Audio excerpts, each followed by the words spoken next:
Hi, everyone. Welcome back to the Minute Women podcast. My name is Grace. And I'm Linnea. And today we have some very lovely guests with us. Super special, awesome guests. We have the two lovely hosts, Ashley and Sarah from Rival and Queen podcast, another podcast here at B&V Studios. So yes, welcome them. They are here. Yay!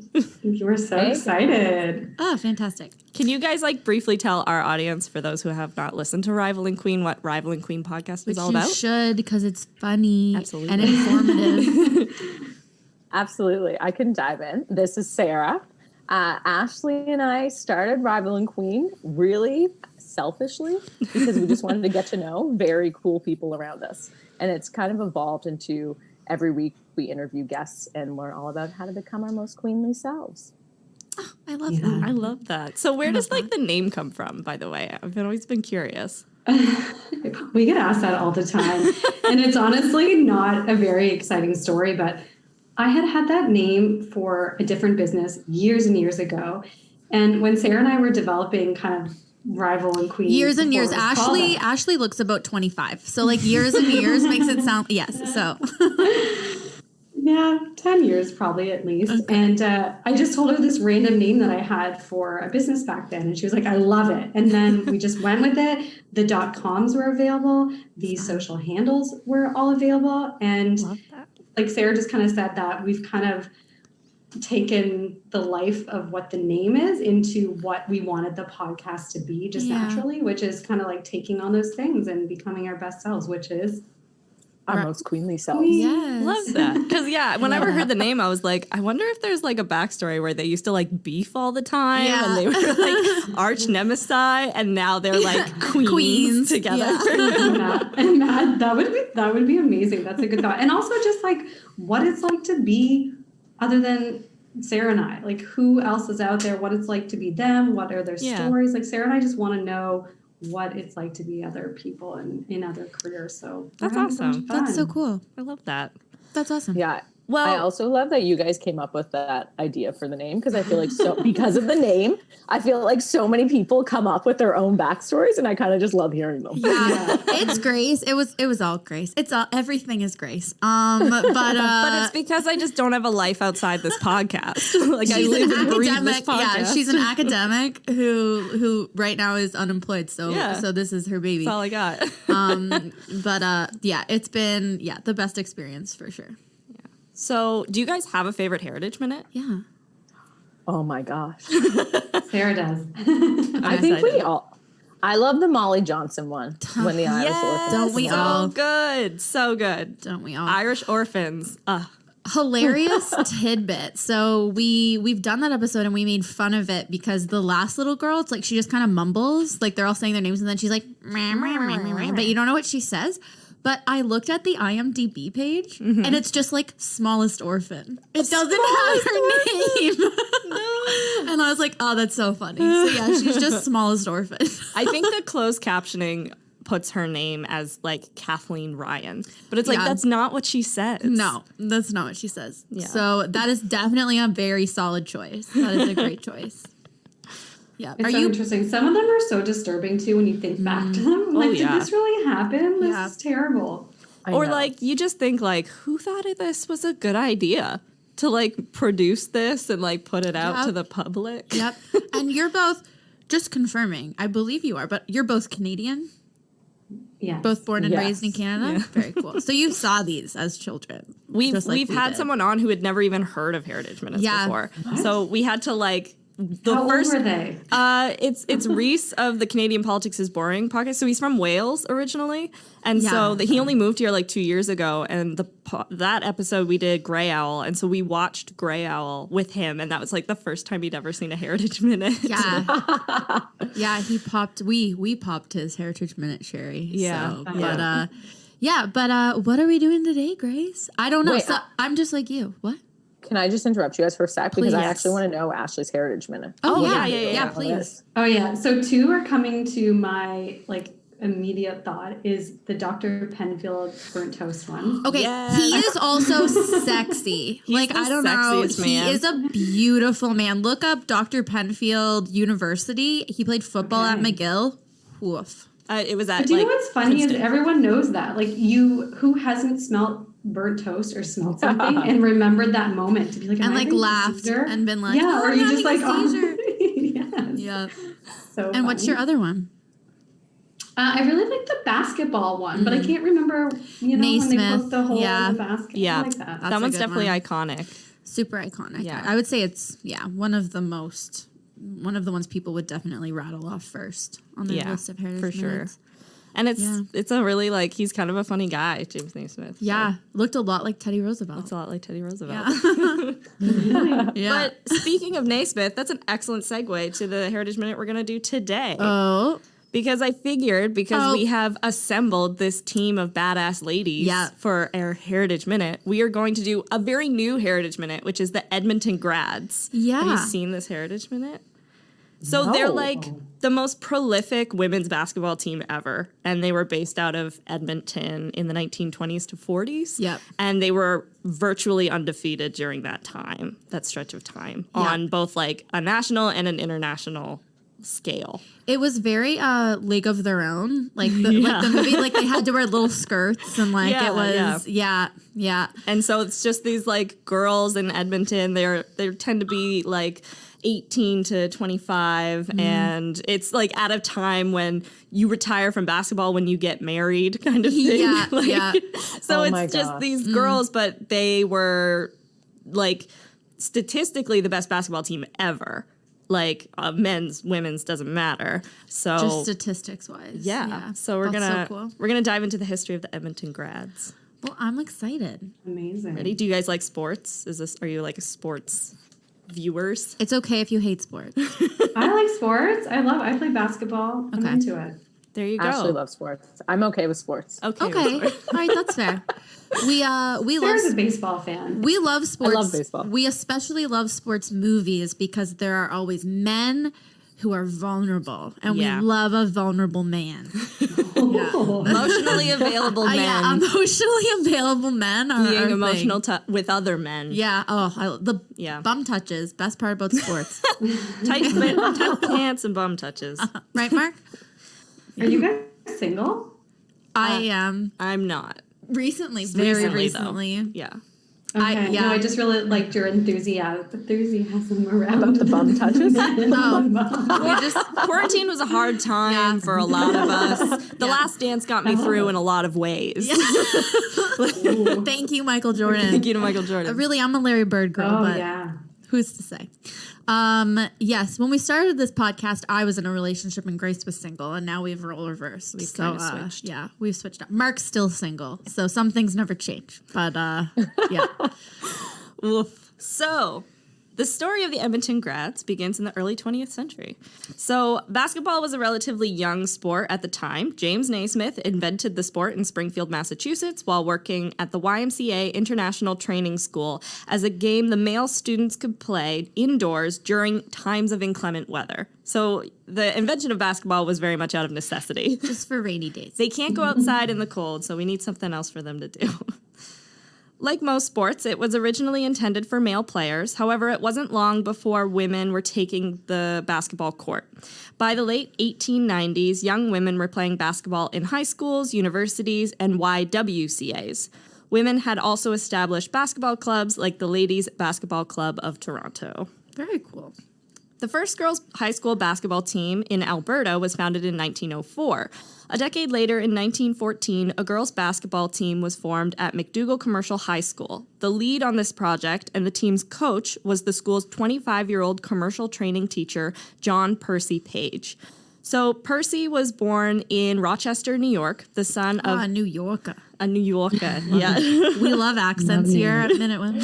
Yeah, we love failing at accents. We're with you guys. Yeah. we love a good accent. Good. So he lives in New York until his family moved to Bronte, Ontario in 1890. He attended Oakville Junior High School, Hamilton Collegiate Institute, Ontario Normal School, and Queen's University. So he's a highly educated man. And unless he's dropping out of all these schools. I was going to say, and at the bougiest schools, like Queen's and Oakville. Oakville is still like, that's the preppy school in Ontario. The junior high? That athletic people come to. So there's now an Oakville. So Oakville's a place. And so there's now like a high school. And so most of the Ontario folks who came to Acadia to play sports went to Oakville. It's just funny to me at a junior high level, not to say that, like, I know this does happen, especially in in athletic programs, but like you going up to an 11-year-old and being like, we need you, like recruiting an 11-year-old. What do you give them? You're like, we will give you a Hot Wheels bed if you come to our school. Extra candy. Yeah. You will be given extra candy and longer time to nap than the other children. Oh, that sounds extra recess. That could get me, to be honest. Just I'd more be in it nap for that. time. You mean I can have a nap? I can have a nap. I don't have to work at the factory? Yeah. So in 1906, he accepted a teaching position at Rothsay Collegiate in Rothsay, New Brunswick. In 1907, he switched to the St. Thomas Collegiate Institute, where he taught until 1912. In 1910, Percy married Maud Roche, and they had a daughter, Gilbert, which is just a sin. Like, don't name girls Gilbert. Gilbert. Oh, Gilly. The only person I know That's named... a terrible name. For Yeah, the only person I know named Gilbert is a man, but he for his entire life has gone by Bubby. Bubby. Because it's better Bubby? than Gilbert, yeah. Is that better? Yeah, I don't know. I think that's a terrible name. He's a Bubby. I just think of, like, Anne of Green Gables. Yeah, Gilbert. Oh my gosh. I mean, I guess that's just the times. Those were the names. Those They'll were the come names. back But for a around girl, someday. maybe she was like a Jilly. Maybe they like softened it. Gilbert. Gilbert. That's almost just as bad. Oh, that's funny. So, oh, wait. I messed it up. That's okay. The daughter's name isn't Gilbert. I lied. That makes a lot more sense. So that makes so much. Their daughter's name is Patricia. that was his father-in-law's name. Oh my god! Grace, you wrote this. I know, and I was misreading what I wrote. And we're throwing so much shade at poor Gilbert. I love it. Okay, Patricia, Patty. Who from now on will be known as Gilbert, was their daughter, or Gilbert. Okay. So in 1912, Percy took a position in Edmonton to introduce commercial training into Edmonton high schools. When Percy decided to organize basketball teams for the school, his teaching assistant chose to coach the boys' team. So Percy was left to coach the girls' team. Despite only having a basic knowledge of basketball, Percy improved his understanding of the sport through study.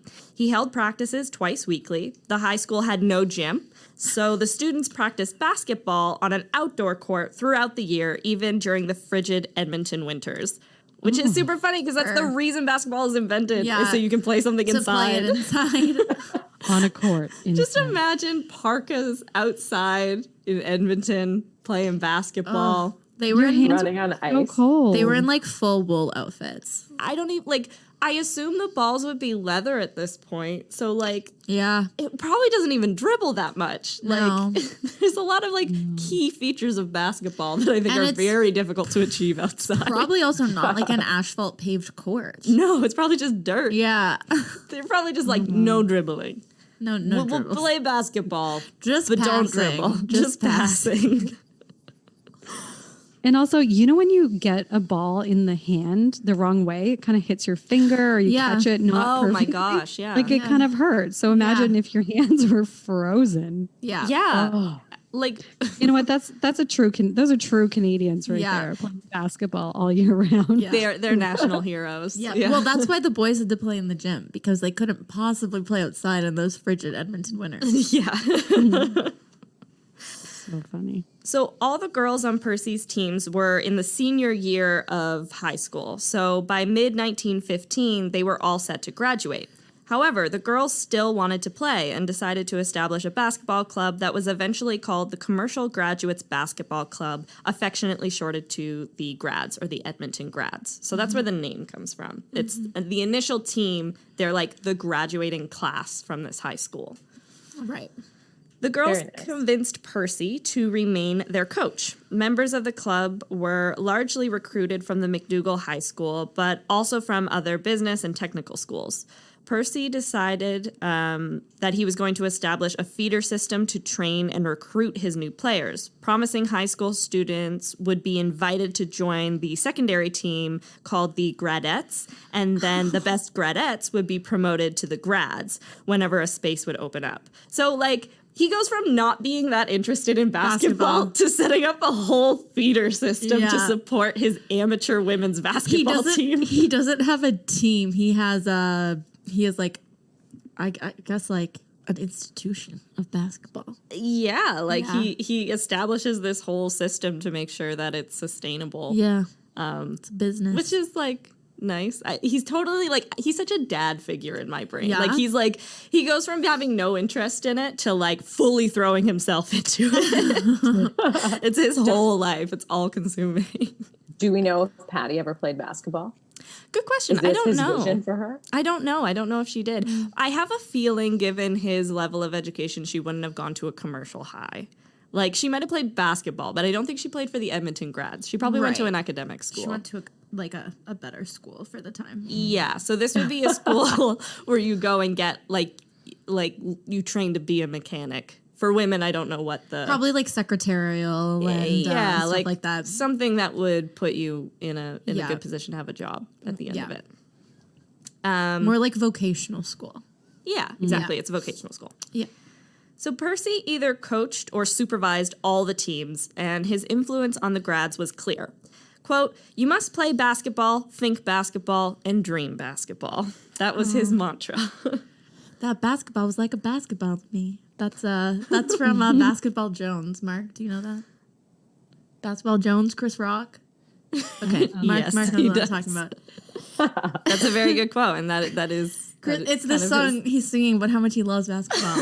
And he's like, I love that basketball. That basketball was like a basketball to me. I like that. Oh, it's funny. So the Grads continued to practice twice a week, usually on Mondays and Thursdays, and they would do this from September to June. As the players also worked full-time, practices were usually held in the evenings from 8 to 9:30 p.m. The Grads and Gradettes usually practiced together, either working on drills or simulating game situations. Percy and his assistant coaches emphasized accuracy and teamwork. Consequently, the Grads were known for their short passing game. After the Grads switched to playing men's rules in 1923, they also practiced against the boy Grads in the lead up to big games. That's cool. Yeah. So women's rules, I think the only difference is you play with 6 people on the court instead of 5. Right. Um, I never knew that. And the women's rules, the foul line is different. Yeah. I don't know, at this era. Right. Women's basketball today, you play with 5 people. Yeah. But during this era of it, anyways, you would have 6 people on the court. Yeah. Percy expected discipline, sportsmanship, and ladylike behavior from his players, although he did not require adherence to a specific code of conduct. His slogan was "Ladies first, basketball players second." So okay. I don't know how I feel about that. I will say it's not said in a misogynistic way. It's meant like if you're not being a good person, you're not going to be allowed on the team. Right. Okay. So it is very much like you have to be respectable in public. You have to be nice to your opponents. But did they say this to the guys? Do you think you have to be a gentleman first and then a basketball player second? Well, they're not his teams. Yeah, they're not his teams. This is how he runs his teams. I feel like that wasn't the era. I think you're pushing the wishes for the 1920s. Yeah, potentially. Though I do think a lot of sports clubs during this time, they're viewed as ways to distinguish yourself from lower classes. And so they, if you have the finances to be a part of these clubs and associations, then there would be a very strict code of conduct that you have to follow because it signals to the rest of the group that you're on the inside. Kind of like a country club. Yeah, exactly. Yeah. You're not supposed to wear white after Labor Day. That means you're one of us. You know the secret rules that we have. Yeah. And so I don't think it's until sports becomes this huge profit machine that you start to see people being oh, actually we don't care about class. We don't care about race. We don't care about this stuff. We just want people who are really, really good. Yeah. Which really didn't become a huge breakthrough until the 60s. Oh, yeah. Like, Yeah. yeah. So 50s, 60s, like 1950s, 1960s, when people were breaking color barriers. And it was. Yeah. So I don't know if it's a good thing, but I don't think it's necessarily misogynistic. It's not inherently misogynistic. When you think about hockey, my brother played growing up, my husband coaches, and to a certain age, you always had to show up with like a tie on and a shirt on. And that was kind of like your exterior appearance as someone that was on this team. So I can understand kind of why they want to associate. I think some of the sporty, like NBA dropped that. They don't have a dress code anymore, but I think the NHL. They don't have a dress code, but my high school did, and I believe still does, like for all games. If you were a varsity player, you had to wear like you had to wear formal wear on game days at school that day. Yeah. Interesting. And what was the formal wear come like? Come in your best blazer. Yeah. Yeah, no, boys had to wear a shirt and tie. And like very Coach Carter. Very Coach Carter. And so all the hockey boys and all the basketball boys. And then the girls, it had to be formal. It was a bit more lax for girls. But just like most girls just wear like dresses or like tights or like, but there were some girls who would like wear like shirts and ties. Just So everyone in the school knew exactly who the people were that played sports. Yeah. It was, and I went to a big high school. Yeah. Yeah. And I think it's also like in the high school setting, especially, it's the thing that like parents would allow their girls to go play basketball would be, it's going to build character. Yeah. And I think that's the same for like men's sports as well, though maybe in a different way. Like it's like, they'll go do this, they'll be like disciplined and stuff, and then you know they'll carry that with them the rest of their life, which is like, I don't know, the same reason people do sports today. Yeah, for sure. Except you just like being an idiot most of the time. Yeah. As they were respectable working women, Percy expected them to behave as such, dressing appropriately and avoiding smoking, drinking, and disreputable company. Sex. Yeah, don't do it in public at least, which I am in agree with today, you know? Just like don't have sex in public. Mark isn't fully in disagreement, apparently. We gotta... I mean, at least if you're going to, just make sure no one can see you. Right. Yeah, don't do it in downtown Edmonton. Yeah. Or, on the basketball court. Or on the basketball court, yeah.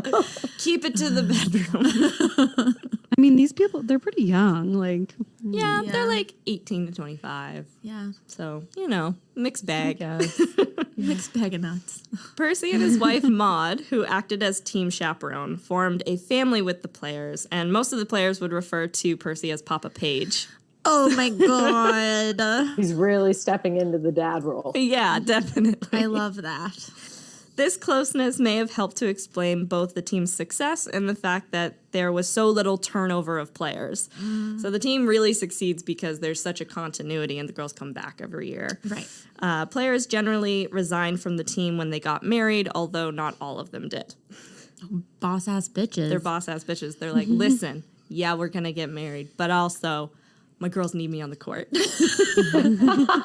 I gotta play. My gals first, you second. Yeah, ladies first. Ladies first. Basketball second, men third. Know where you stand. Love of the game. Love of the game. Sometimes that's how Jeff feels when I'm like, well, I want to hang out with Sarah over here. Girls first, always. Yeah. The first McDougal commercial high school team, which was in 1914, comprised forwards Nellie Batston and Ella Osborne, centers Ethel Anderson and Mary Bremner, and guards Geraldine Reed and Iola Mitchell. Bremner, that's like a so short name. Maybe you have a connection. Oh. Well, we'll have to do that's the Lunenburg game. It's like It's my favorite whenever game to play. we meet new people, Linnea does the 2 degrees separation of how she knows literally everyone in Halifax. I can do it. Do you sail? Do you golf? Do you curl? Those are 3 entryways. I got Did you go you. to Acadia? Did you go to Acadia? Do you have family in Lunenburg? We'll have to play this game when we're on Rival and Queen. Yeah, maybe. when we have more time. Ooh. No, we like your game that you guys play at the end. Your fun game. Oh yeah, we'll play Queenie Grams with you guys. Okay. We can do that and the Lunenburg connection. The Lunenburg connection. Okay. Between 1917 and 1922, when the team won its first national championship, a number of players came and went. Most of these players are not recognized among the official 38 members of the Edmonton Grads, which only comprises the team after 1922. And that's when they became not a high school team anymore. They were like a club team. They were just a club team. Yeah. In 1915, the Grads defeated women's basketball teams across Alberta to become provincial champions. Teams were allowed to challenge the title holders to a match at any time during the year, with a 3-month wait between rematches if defeated, and the Grads successfully held onto their trophy for the next several years. So it's kind of like wrestling or boxing, where you just like challenge the title holder. You challenge the title. There's no tournaments. Yeah, that's crazy. It's just like, meet me on the court. We challenge you. Instead, they write a letter. To whom it may concern. To whom it may concern. We'd like to meet you on the basketball court to play a game of basketball. 6 p.m. Be there. We'll steal your lunch money. And then they need to get a letter back. Yeah, in beautiful cursive writing. Yeah. I don't know. Well, we had a not teleportation, telegrams at this point. Yeah, there were phone calls at this point. Oh, yeah. We're good. Do we know how many teams there were in Alberta? I don't know how many teams there would have been across Alberta. I can't imagine that many. I wouldn't imagine. I'm just curious about how many challenges there are every year.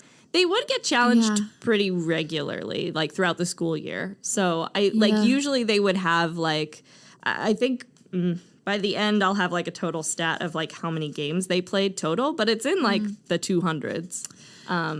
Of like the team's whole like existence. So that'd be other teams just keep coming back for more and they keep losing. Yeah, they just keep coming back for more and they just keep losing. Yeah. They're actually a sweet, lovely old lady, Grandma Lee, who lived down the road from my dad. I used to go to her house to eat jelly beans. She is from Nova Scotia, but went to university in Toronto, and she played against the Edmonton Grads. So she was really? So she was kind of a basketball phenom from Nova Scotia. I don't know, but she had pictures, and that's the first time I had ever heard of the Edmonton Grads. So she had like a huge collection of photos of her playing basketball. Sweet. And so that was like the first time I'd ever heard about it. But speaking of challengers, in the year 1917, they had such a reputation of being so good that no one challenged them. So for the year 1917, they would play games, but they weren't ever challenged for the trophy. Right. Which just is exhibition style games. Yeah, they're like number one. They're just like, don't even try. Yeah. They are badasses. I love that. On April 27, 1919, the University of Alberta varsity team challenged the Grads, winning the match by 2 points and taking the trophy. In November of that year, the Grads had a rematch and successfully regained their title as provincial champions. The University of Alberta challenged the Grads again in April 1920, but lost the match, and they ultimately demanded another game, complaining that the Grads had improperly allowed a younger high school-aged player on their team. After another game, the Grads lost their title to their rivals once again. So the University of Alberta, which is a university team, not a high school team, that's like their biggest rival. And also the university team is like, you allowed someone too young on the team. Yeah, right? It's just like, that's like, if anything, a hindrance. That's what I was thinking. Yeah. Like, why does it matter that they're that underage? Like, it's not like they're 40 or something. No, yeah, I don't know. I don't like the University of Alberta women's basketball team. I'm over them. They're canceled. I don't like them. Yeah. I didn't know about them before this podcast. I don't like them now. I don't like them now.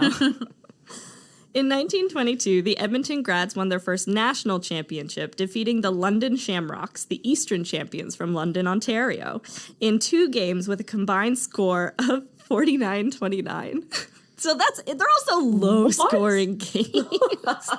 Okay.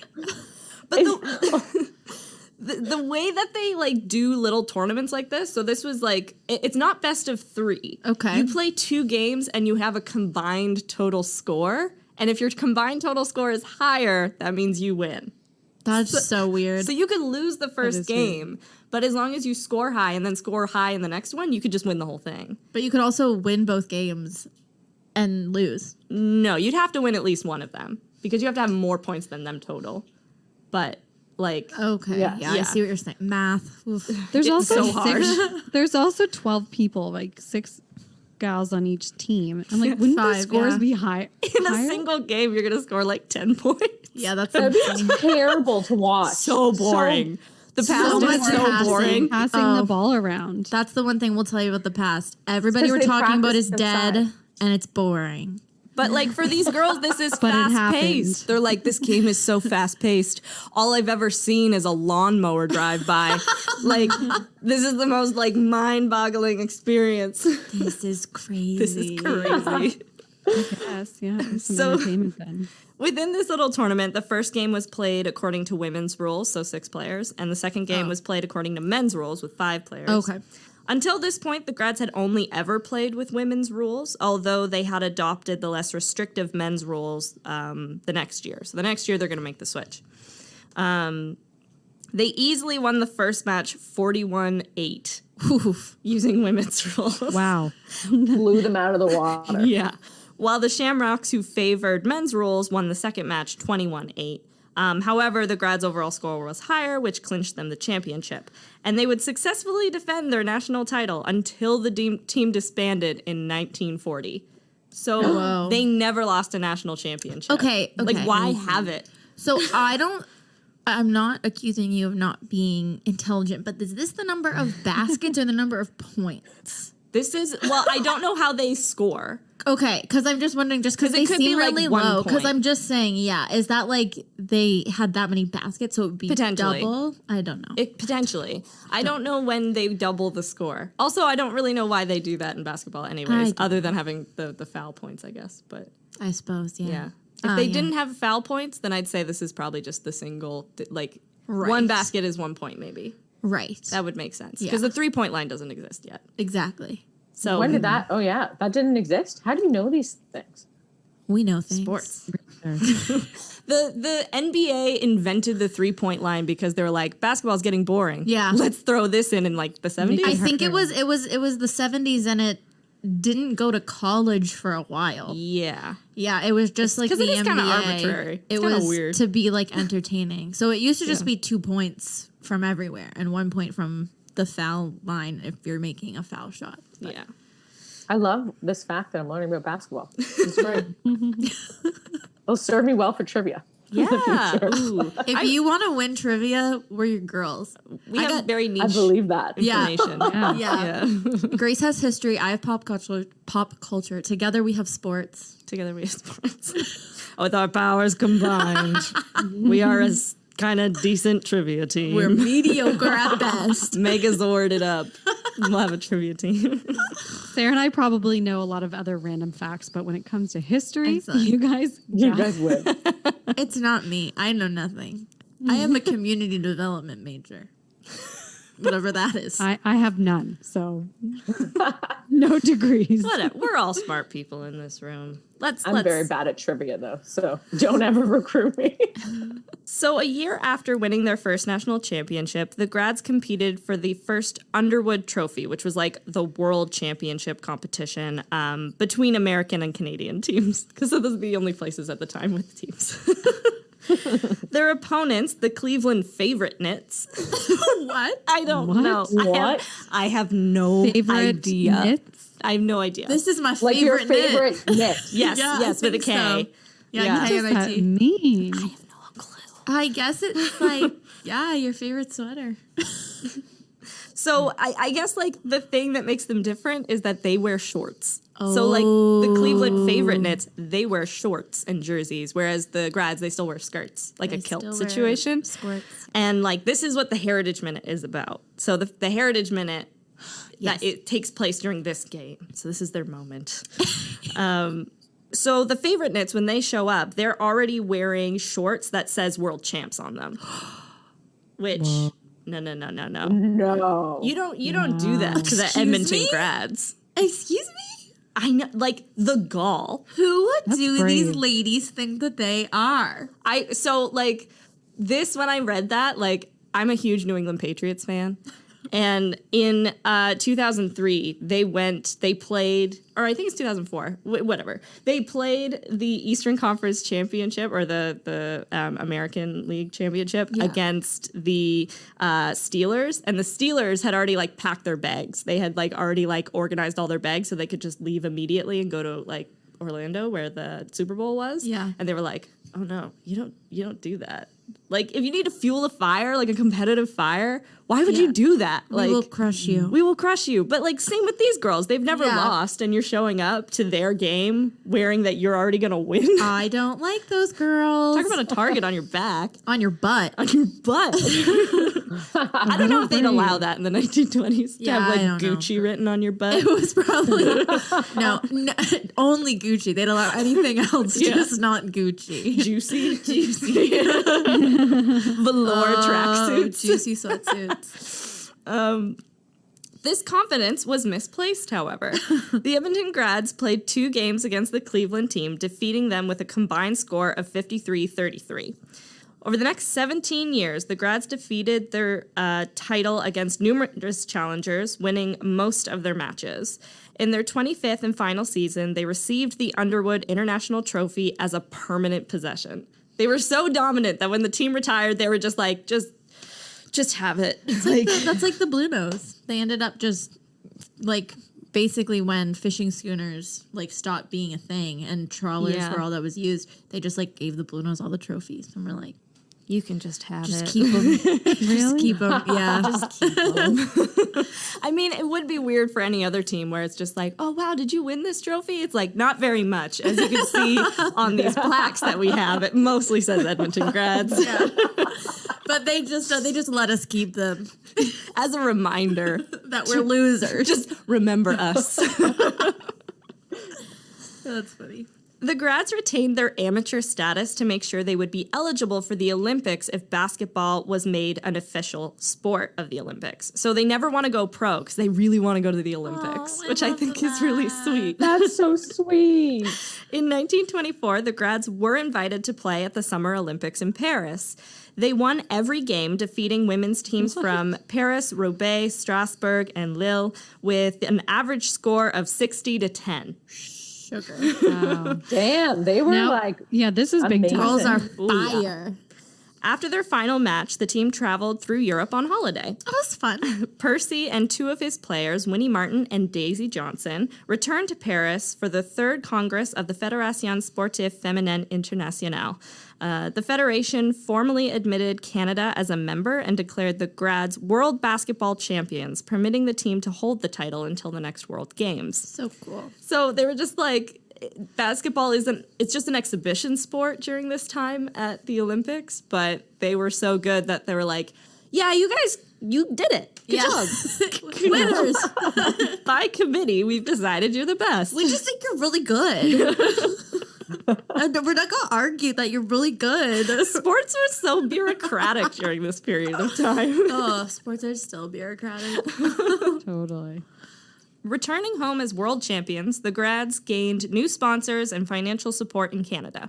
Percy secured the Edmonton Arena as a permanent home venue for the team. Although the Grads were hopeful of returning to Europe for the Women's World Games in 1926, basketball was not included in that year's event, and the Grads remained in North America to compete against Canadian and American teams. Mm-hmm. Over the next 2 years, the Grads advocated for the inclusion of basketball, both men's and women's, as a sport in the 1928 Summer Olympics. Despite the support from the Canadian Olympic Committee, this request was denied by the International Olympic Committee, and basketball did not receive a place on the program. However, the Fédération Sportive Féminine Internationale had organized a European women's basketball tour in cooperation with the Olympics, and the federation invited the Grads to travel to Amsterdam, Netherlands, to defend their world title. Which is also like, these are just like girls from Edmonton. It's a pretty big deal. Like, you know, like most of them went to this like vocational high school, and you got to imagine that this is like the chance of a lifetime to just like travel around Europe. That's cool. I don't know if they're paying their way or not, but I imagine like they get help. to like do all this stuff. Oh yeah, you'd assume. You and all your best hope buddies so. get to travel through Europe. You and your gals. Gal pals. Girls vacation. And crush all the other teams. Yeah, like I got to imagine for them that it's like, oh, these European teams, afterthought. Right? I'm going to Amsterdam. I'm going to go see whatever. Just picturing them in little summer dresses on like little bicycles. Yeah. Just in Europe. Dun, dun, dun. Yeah. They were probably like, where's Edmonton? Yeah. Yeah. It's just like, where are you guys from? Yeah, Like, Canada, but Edmonton. Canada. It's Spar. Yeah, you guys ride on polar bears, right? Yeah. Yeah. Basketball on the backs of polar bears. It's like polo, where you ride the horse, but it's basketball and it's on polar bears. But the nets are actually just moose. And then there's a moose with a net on its like antlers, and it runs around. That's why they had to do it outside. Yeah. You can't bring moose inside the gym. No, you can't. It's danger. So the Grads succeed in defending their world title. So they're world champions again in 1928. They played 9 matches, and they won every match, beating most teams by 60 or 70 points. So it's like not even a competition. And then they finished their tour by defeating the French champions 46-14. In addition to dominating their sport in North America, the Grads took the best European teams, ultimately defeating challengers in Paris, London, Amsterdam, and Berlin. The Grads swept 4 consecutive Olympic Games, so they would also return in 32 and 36 and win all of That's those. awesome. And I didn't know that. that they were like That they were that good. Yeah, like they're not official Olympic medals, so they're not like Right. recognized as such. But in a lot of ways, they're like Right. some of the first female Canadian Olympic champions.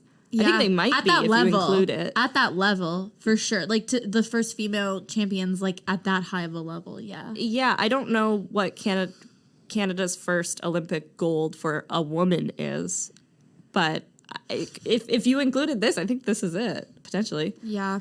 Yeah, I'd assume we'd like have to I'd figure that assume out. it's a winter sport. I'd assume like skiing or something. Maybe, yeah. That's what that's just a guess. Who's to say? Just to say. Probably the internet if we asked, but Yeah. We can ask the Google later. yeah. So this is like unrecognized on the medal podium because women's basketball does not become an official Olympic sport until 1976. Yeah. At Montreal. Yeah, which I know that because it was in Montreal where it became an official sport. I believe, I don't know for sure. Someone in Paul's family went. Like his dad or his uncle or something was like, I think it was his dad because he was in Toronto at the time. Yeah. And yeah. And I've got to imagine that Canada was really like pulling to have basketball become one because it's a Canadian invented sport. And they're like, we're going to be hosting the Summer Olympics. We should have basketball be a But sport. only men's, I'm assuming. Probably not women's. At this time, I think it's women. It's women's basketball specifically became official there. Oh, okay. So it I would've don't been know both, if I guess. men's might have been a bit earlier. I don't. I feel like it was in Montreal. I don't know. Who's to say? Traditionally, the Grads are considered to have played 522 games total. So, like, their record is 522 games. And they won 502 games. So, over the course of over, like, 20 years, they only lost 20 games.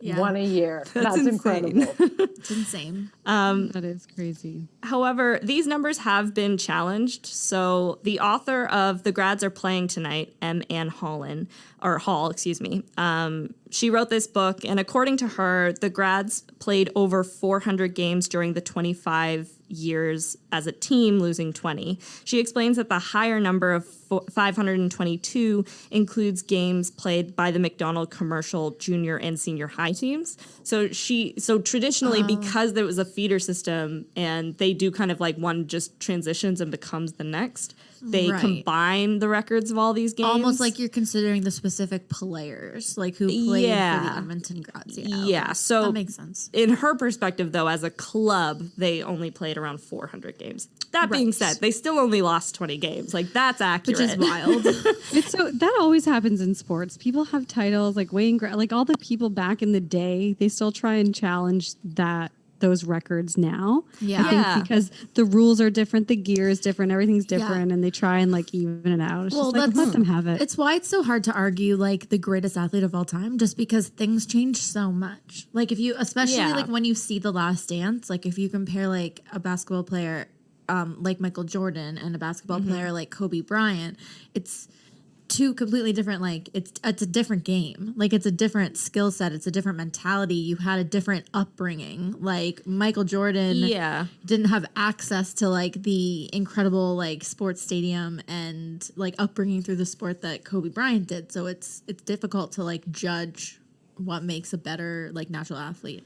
Yeah, and I think with the grads especially, they're not only like establishing what it takes to be a great basketball player, they're also simultaneously having to like fight as women to say that like sporting is legitimate. Like our record and our participation in this sport is just as impressive as anyone else's. It's not just because we're women that this was like easy for us. Like we're the only women trying. Yeah. So that means it was like a really easy thing for us to do. Yeah. Like I think the fact, like the sheer quantity of games they played shows how many challengers they had. Right. And like that so many like women's and men's teams really stand on their shoulders of like, you can make this a legitimate sport. I would argue that it's probably one of those things where even when they were playing teams in Europe and they were playing teams in the States, you know, you're all kind of this first group of people doing this. Like that's got to be a pretty cool feeling. Yeah. Like to be the first group of women who are like breaking this barrier. It's cool. Like the only thing I can compare it to is like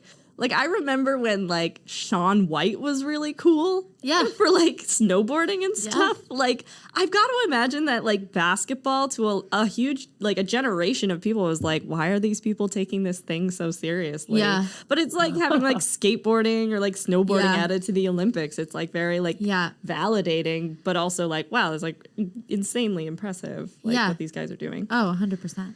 They had it worse in sometimes. Come on. Yeah. Yeah, absolutely. Like, watch the movie A League of Their Own. The road rash they get I have seen that. Like the butt scrapes they get from wearing those skirts. Imagine the floor burnt. The floor burnt. Absolutely. Like, yeah. Oh my God. And also, today they've got sleeves on and leg sleeves on. Like they are scared of that. They are scared of that hardwood floor. Yeah. These ladies wearing little skirts. Little skirts. Ouch. In 1940, the Edmonton Grads, they disbanded. So, why? Like, no one ever defeats them, but they disband as a team. There are several reasons for this decision, Linnea. Okay. I don't like it. Which included losing their arena. So they lost their venue, which had been taken over by the government for the Air Force Commonwealth Training Program. So we have now entered World War II. Ugh. Everything has to be diverted for the home front. Wartime conditions made travel difficult and led to the cancellation of many competitions in Canada, the United States, and in Europe. Moreover, there were few teams good enough to compete with the Grads.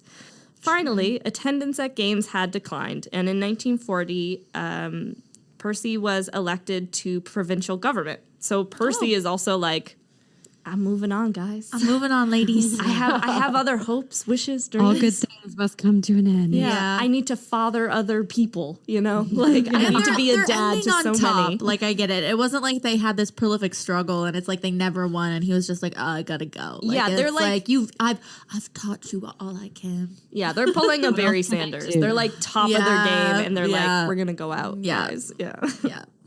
I like that, going out on top. Yeah, going out on top.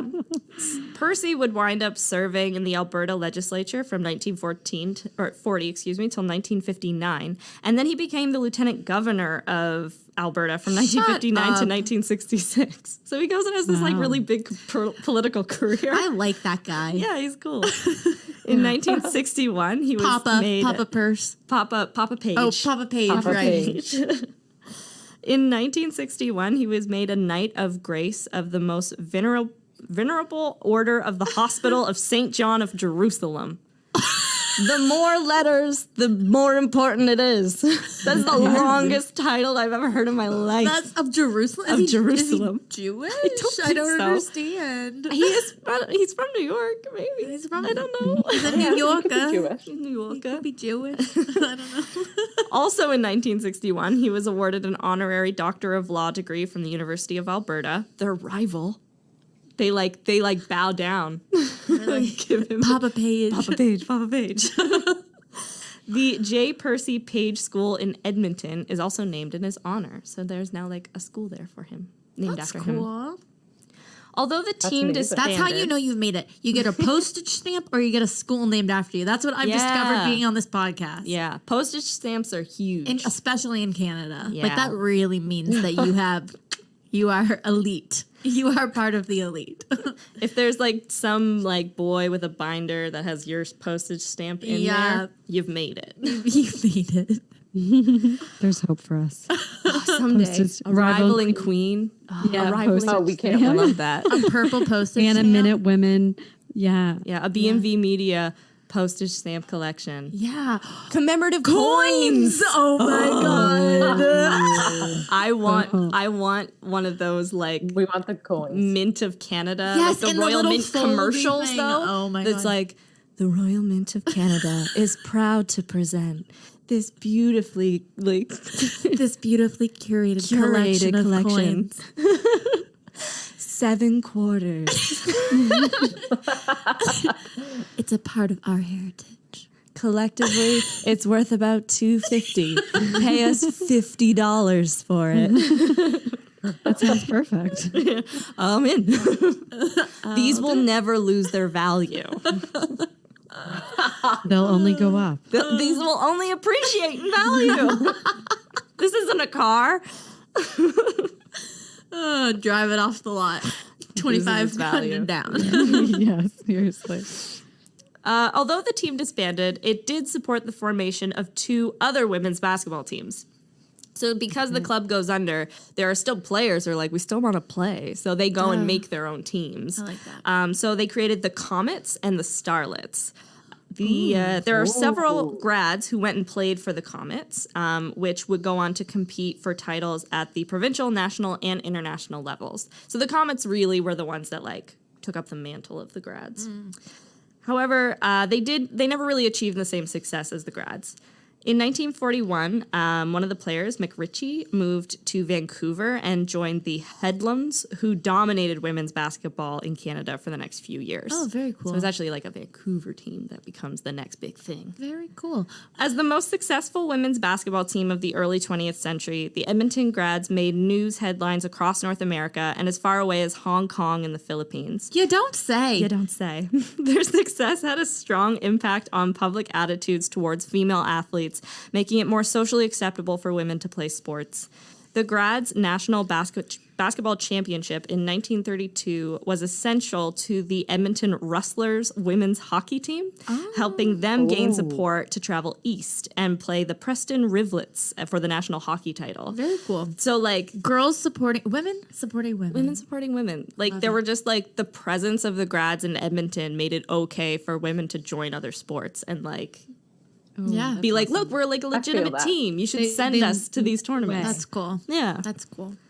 When the Canadian press polled sportscasters and sports editors across the country in 1950, the Grads were voted Canada's greatest basketball team of the first half of the 20th century. In 1976, the Grads' success was designated as a National Historic Event. 2 days later, Parks Canada dedicated a plaque to the team's honor. In 1983, Canada Basketball Hall of Fame inducted the entire roster of 38 players. That's so cool. In 1987, the National Film Board released a documentary about the team called Shooting Stars. Oh, that's cool. I love that. Let's That's watch cute. it. We should That's watch cute. it. Yeah. I know. I was just thinking, why haven't I seen this? In the late 1980s, the city of Edmonton established Edmonton Grads Park in Westmount, installing a permanent historical display. Hear that, Mark? Westmount. But not your Westmount. Not Mark's Westmount. In 1910, the Women's Basketball Hall of Fame in Knoxville, Tennessee, commemorated the Grads with an honorary plaque. In 2014, Canada Basketball launched its first Edmonton Grads International Classic event, named in honor of the Grads. Taking place every 2 years, this event has pitted Canada's national basketball team against teams from Brazil, China, and Turkey. A non-for-profit organization called the Edmonton Grads Basketball Center currently operates out of Sackville Center in Edmonton. Still today? Yeah, like they're still very much Love like that. their name is kind of invoked a lot to support women's sports and basketball a lot. Basketball. Yeah. So this organization, it runs summer basketball programs for girls. So cool. There's a mural for them in the town as well. And on July 23rd, 2018, that was when the last surviving member of the Grads passed away at the age of 96. So until 2018, there were still like Edmonton Grads among Like us. someone's grandma. That's awesome. literally, like, imagine, One like, of them. it's like, what'd you do growing up? Grandma's like, oh, I was just on, like, the greatest women's basketball team ever. No big deal. Of all time. Of all time. A trailblazer amazing. for all women. Yeah. Love that. Their fame and success are particularly significant given concerns at the time about women's involvement in sport. Although many historians consider the 1920s a golden age of women's sport, with the emergence of teams like the Grads and individual athletes like Fanny Bobby Rosenfield and Ethel Catherwood, some Canadians disapproved of female athleticism. Percy's emphasis on ladylike behavior reflected concern that sports were too strenuous for women and that vigorous physical activity could have negative physical or moral consequences on women. The team's reputation for athletic excellence, but also ladylike behavior, helped promote the positive aspects of women's sporting endeavors and served as an inspiring example for the many female athletes who would follow. So it's like, his emphasis on ladylike behavior is kind of like a defense mechanism for the team. Yeah. Like, he's like, these girls should play sport. Like, it's not like, I don't think it's like there was an option to be like the bad girls of sport. It's like either you play sports or you just don't. And so I think like him having that mantra was really like, it protected them. It protected and them. let them have their team, which I think is really beautiful. I like that. Yeah. And as a final note, from our boy, James Naismith. He wrote a letter to the girls in 1936. No, he didn't. Shut up. He did. He reached out to them. He said, quote, "You are not only an inspiration to basketball players throughout the world, but a model for all girls' teams. Your attitude and success have been a source of gratification to me in illustrating the possibilities of the game in the development of the highest type of womanhood." Aww. Yeah. Damn. What a poet. Cute. And that's the story of the Edmonton Grads. I love The it. Canadian basketball heroes. Yeah, I had like never heard of them really. I had heard of them Through your grandma. pre my not real grandma, my fake grandma. Fake grandma. But yeah, I had heard of them, but that's so cool. Yeah, I love that. Thank you so much to Sarah and Ashley from Rival and Queen for joining us today. Oh It my made God. today's episode so special. It did. I've been so excited for this collaboration, for this episode. And of course, naturally, Grace picked a perfect episode to have the girls on for. So super happy about that. Yeah, so thank you, ladies, really so much for being here. And we can't wait to come onto your show and do another little collaboration. Yeah. So do you guys want to like tell everybody where they can find you and where they can listen to Rival and Queen? Well, you can find us on where you can listen to any podcast, really, and on social media at Rival and Queen. Perfect. And you can find our website at rivalandqueen.com. Yes. Everything's there. If you find Rival and Queen and there's lots and lots of purple, you found the girls. You found the girls. Yeah. Purple is the name of the Yes. game. Yeah, purple's my We are favorite all color. in. So I love Amazing. it. I love it. Thank you guys. This was so much fun, and I learned so much. Oh, good. Well, Yeah, we're thank so you happy. both for having us. Yes, for those of our listeners who don't know, Halifax, Nova Scotia has gone into another lockdown because of COVID. And so the girls are joining us via distance tonight, which is a little bit sad because we were all going to be in the studio. But it's better to stay safe. And for anyone in the HRM area, Dalhousie University has been doing rapid testing. Yeah. I believe they're going to continue doing rapid testing. If you are asymptomatic, meaning not showing any symptoms, and You haven't knowingly been in you contact. haven't knowingly been exposed, we totally recommend you go. Grace and I went yesterday and had a really incredible experience. So thank you so much to Dalhousie for putting that on. That was awesome. Thank you for joining us for another episode of the Minute Women podcast. We appreciate it. And we also appreciate your opinions, your voice, you telling us what you like and don't like. So please feel free to shoot us a message on any of our social media. We are on Instagram at Minute Women Podcast and Facebook under the same name. And then we are on Twitter at The Minute Women. We also have a website with information about all of the episodes, including all of the sources. They're all posted there, as well as information about Grace and I and our email address. So if you want to tell us anything, let us know anything that way, please check it out. And that's www.minutewomenpodcast.ca. And make sure you subscribe to the podcast on whatever platform you listen to us on. Download the episodes and make sure that you leave us a review. That mostly means Apple Podcasts because you're the only platform that can really leave effective reviews. But leave us a star rating. Let us know what you like about the episodes. And make sure that if you have friends who are like interested in podcasts or whatever, let them know. Tell them like a nice little thing about us. Share it with your friends. Then you can all like talk about Heritage Minutes and talk about the podcast together. It's a great time. Word of mouth, best review. Always. Always. All right. See you next week. Bye.